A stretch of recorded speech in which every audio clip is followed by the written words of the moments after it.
Біздің күнделікті күйбең тіршіліктің күнтізбесінен демалысқа бөлер уақыт табу қиын. Ал ұсынар бағдарламамыздың аясында сіздер қызықты әлемге саяхат жасап, аңшылық пен балық аулаудың қыр-сырына қанық боласыздар. Әр апта сайын біз сіздерді Қазақстанның көз тартар ең көрікті аймақтарымен таныстырамыз. Көктем келісімен айнала гүлдеп, сар дала көктей бастағанда, өріктер мен алшылар бүршік жарысымен, алматылықтар дала саңырауқұлақтарын теруге шығады. Жазғы мезгілде Алатау бауырындағы таулы алқаптағы жеуге жарамды саңырауқұлақтары басын тереді. Әрине, аталмыш көкөніс Тянь-Шань тауының алып қарағайларының түбінде өседі. Ал оған барар жол тек біреу, Малай Сарыарқасымен.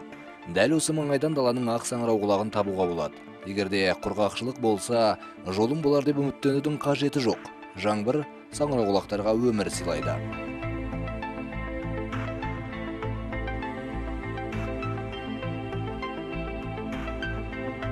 Демалыс күндеріміздің бірінде алдымызға белгілі бір мақсат қойып, құры жатпай саяхатқа шыққанды жөн деп шештік. Таза ауаға шығып, табиғат аясында демалып қайтпаққа. Алматыдан шыға бірер сағаттай өтісімен Бақанас ауылына апарар жолға бұрылдық. Осы бір бағытта жол жүріп бара жатқандықтан петроглифтер галереясына барып, көріп тамашалап қайтудан бас тарта алмадық. Тәжірибелі саяхатшылар Малай Сары асуына барар жолда міндетті түрде тасқа қашалынып жазылған тарихи өлкі тамғалы тасқа соғады. Белгіленген тас жолдағы бұрылыстан жаңылмай бұрылып, Іле өзен жағасына жетсе, сол маңайдан қызыл жота етегін байқайсыз. Бірнеше жүздеген метрге созылып жатқан.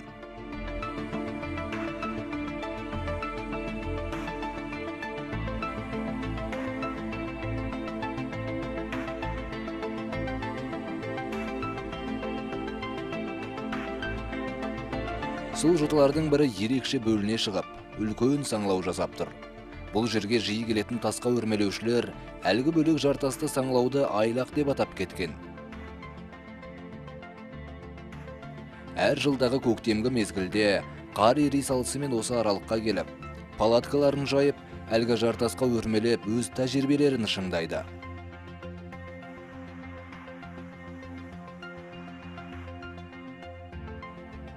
Олардың бұл әрекеттеріне қарап, түбімен де өрмелейтұғын геккондарды көзің елестетесің. Мұндағы өрмелеу әдісі екі түрлі. Тас екі бөлікке бөлінген. Бір жағы шамалы болса да оңайлау. Оған жас балалар шығады. Ал келесі бір бөлігі өзен жағасындағы өте қиына. Сол себепті де онда нағыз кәсіби мамандар шығып, қауіптілігіне қарамай бағындыруға тырысады. Мұнда, яғни Алматыдан 120 шақырым қашықтықта ғибадатхана бар. Тас беттерінде көптеген ойылып жазылған петроглифтер буддалық сыйыну құдайларын бейнелегендей.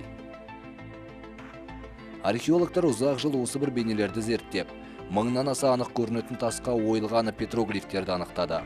Солардың ішіндегі ең көзге жақсы көрінетіні Будданың Шакьямуни, шексіз сәулелі Амитабха және шексіз аяушылықтың белгісі Авалокитешвара бейнелерін айтуға болады. Осы бір буддалық суреттер мен қолтаңбалардан бөлек 8-9 ғасырлардағы түркі елінің руналық жазбаларында табасыз бұл жерден.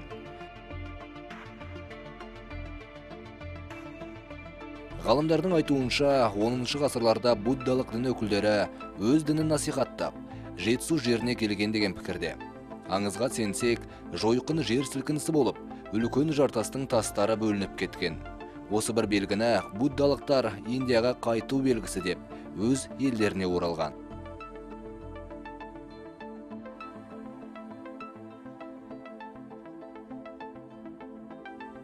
Әрекетерлерінде осы бір бөлінген тас бетіне Будда құдайларының көптеген суреттерін бейнелеген. Ал басқа бір ақпараттарда Будданың кескіндерін көшіп қонған моңғолдар саған деген дерек бар. Тасқа жазылған осы бір ерекшеліктер тек 19 ғасырдың аяғында зерттеле бастады. Зерттеуші әрі ғалым, саяхатшы Шоқан Уәлиханов орталықтың сызбасын жасап шықса, моңғол танушы Алексей Позднеев орыстың географиялық қоғамындағы «Известия» газетіне мақала жазды. Қазіргі таңда тамғалы тас үкімет тарапынан қорғауға алынып, тарихи ескерткіш ретінде сақталынған.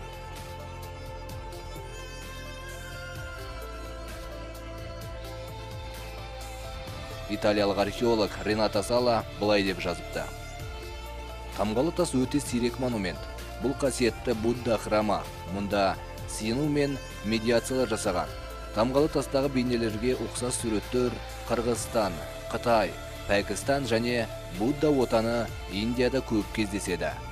Дәл осы Будда бейнелері салынған тарихи тастың жанындағы өзге жартаста тауға өрмелеушілер міне ондаған жыл болды тәжірибелерін шыңдап үйреніп жатқандығына. Тіпті жыл сайын осы орында тауға өрмелеу жарыстары ұйымдастырылып, құтқарушылар дайындығын шыңдайтын шаралар өткізіледі. Қазақстандық тасқа өрмелеушілер бұл бастионды 10 жыл бұрын бағындырып тастаған. Әрі жыл сайынғы дайындық көптеген кәсіби мамандарды шыңдап шықты. Алматыда тасқа өрмелеушілер үшін экстремалды бастиондар көп. Олар Медеу шатқалындағы Кремль қамалы, Есік аңғары мен Тамғалы тас жартастары.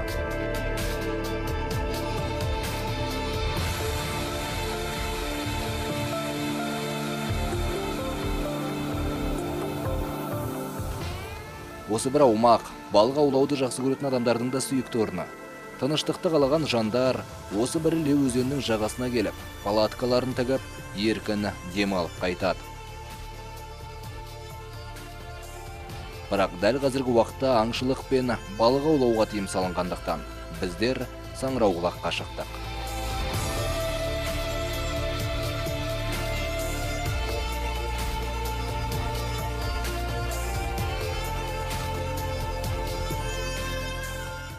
На перевале Малайсары как раз находится граница. Малайсары асуында екі ауданның шекарасы орналасқан. Дәл осы жерден Балқаш ауданы басталады. Біздер осы орынға да келіп жеттік. Әрі қарай топырақты жолсызбен жүрмекшіміз. Тас жолдан жолсызға бұрылысымен тағы 20-25 шақырымдай жерді басып өтпекпіз. Сол нүктеден Саңырауқұлақ іздейміз. Автокөлікпен саяхатқа шығу өте әсерлі. Алматыдан 120 шақырымға ұзап кеттік. Енді тағы 20 шақырымдай жолды бағындырсақ, Саңырауқұлақ теруге кірісе беруге болады. Кез келген Саңырауқұлақ теруге шығатын адам білет, кейде саяхат сәтсіз болатынын. Көлік артына алған бос қаптарың ештеңеге толтыра алмай қайтасын кейде. 80 шақырымға созылған кішігірім асу Алматы облысындағы Малайсары батырдың есімімен аталды, батыр құрметіне. Орта жүзден шыққан батыр Абылай ханның үзеңгілесі болғандықтан. Ханның шын есімі Әбілмансұр. Жоңғар әскерін бастаған Шарыш батырмен шайқаста Абылайла бұрандатып атой салған батырдың есімі осы соғыстан кейін осылай аталып кеткен.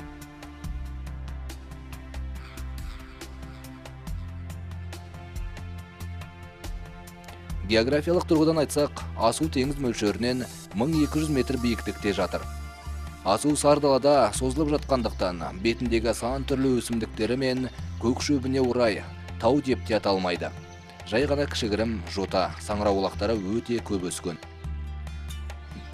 Ақ дала Саңырауқұлағы тек көктемгі мезгілде ғана шығады.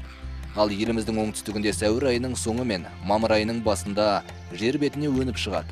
Негізінде бұл түр көбіне жазық далалар мен жайылымдарда шөп арасынан өседі.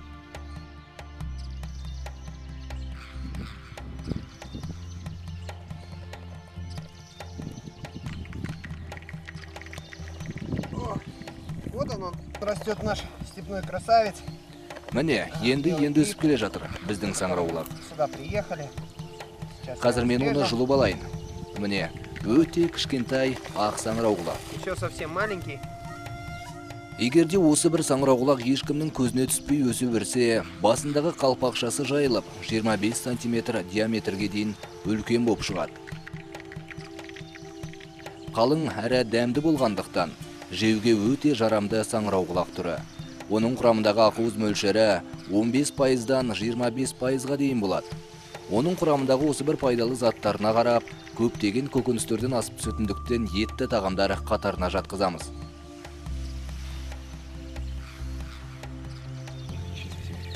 Еще совсем маленький. Но Өте кішкентай. Бір қуантарлығы бұл маңда Саңырауқұлақ бар екендігі.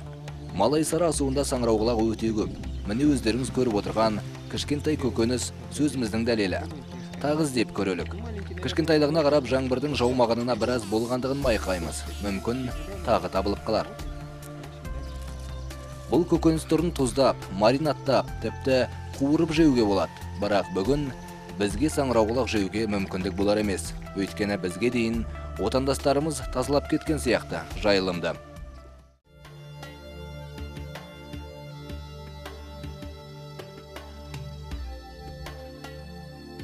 Көктем жануарлардың шағылысар мезгілі.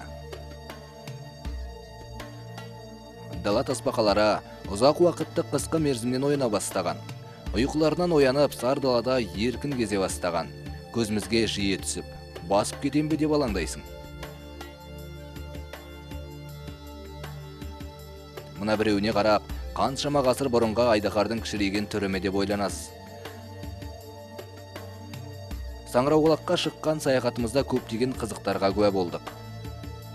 Мына көріністер тасбақалардың ойыны емес, еркегінің ұрғашына қырыңдауы. Осы бір мезгілде еркектері өзара турнирлік қақтығыстар ұйымдастырады, шағылысу үшін. Дала тасбақалары қақтығыс түрін бір-бірінің ізіне түсіп, оқыстан теріс айналдырып кету, тістеу сияқты әрекеттерімен жасайды. Кей жағдайларда өзара дауыс шығарып, басқаларын еліктіріп жатады.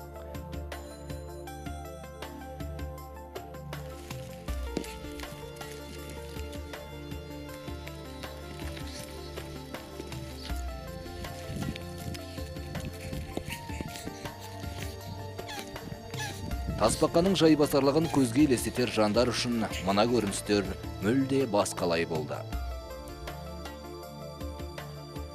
Тасбақалардың қаншама түрін көрдік бүгін. Әр түрлі мөлшердегі дала жорғалаушылары. Үлкенінен бастап мынадай кішкентай түріне дейін кездестіресің. Тіпті өте кішкентай. Бізге бүгін кездескен тасбақалардың ішіндегі ең кішісі осы болар. Қазіргі уақытта сардаладан тасбақалар өте көп. Қыстан шыққандары түгел өрлік оянған. Қандай керемет десеңші. Осы жолымен жүре берсін, жолына жіберейік. Тасбақалар жыл бойында 2 рет ұйқыға кетеді. Жазғы қапырық ыстықта және қысқы мезгілде. Жазғы ұйқы кей кездерде қысқа дейін созылып кетеді де, көктемде бірақ оянатын тасбақалар кездеседі. Кейде күзгі тіршілік ары кетсе, 10-12 күнге созылатын жайттар да бар. Негізінде жазғы ұйқы қоректің жоқтығынан орын алып та жатады. Тасбақалардың қандай тұқымнан таралатыны әлі күнге жұмбақ болып келеді. Негізінде кей деректерде тасбақа атасы пермдік катилозавр саналады. Өте ірі емес, кесірткеге ұқсас, үлкен қабырғалар арқасында қорғаныс тәрізді жануарлар. Бірақ кей деректерге сүйенсек, тасбақаны өте ерекше тұқымды рептилиядан тараған дейді. Алғашқы ғылыми дерекке сенсек, тасбақалар осыдан 220 миллион жыл бұрын мезозойлық эрадағы триас дәуірінде пайда болынған деседі. Ол кезде дәл осындай қорғаныс тастарымен бірге ауыздарында ірі азу түстері болған. Осы уақытқа дейін таралған 26 түрінен бүгіндері тек 12 түрі ғана қалған. Әрине, саяхат мұнымен бітпейді. Жол жөнекей біздер бұзаубас бүйіні де көрдік. Кездесу өте ыңғайсыз болғанымен, бұл шөлді даланың иелері жыландар мен шаяндар және осы бір қорқынышты өрмекшілер екендігін білген жөн.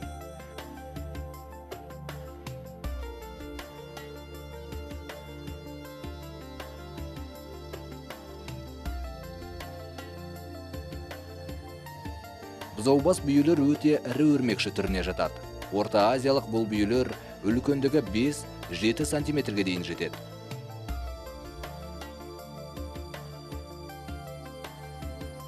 Оның денесі тұтас жүн тәріздес қапталған. Кішкентай бүйілер көбінде адам терісіне тіс батыра алмайды, бірақ ірілері шақса қатты ауруға шалдықтырады. Бұл өрмекшілердің уы жоқ, бірақ шаққан тістерінде өлексілердің микробтары сақталынып, шаққан сәтінде қанға түсіп, ауру тудыру қаупі бар. Көп адамдар өрмекші көрсе бірдеңемен ұрып өлтіріп тастауға тырысады сасқандарынан. Бірақ біздер тиіспедік.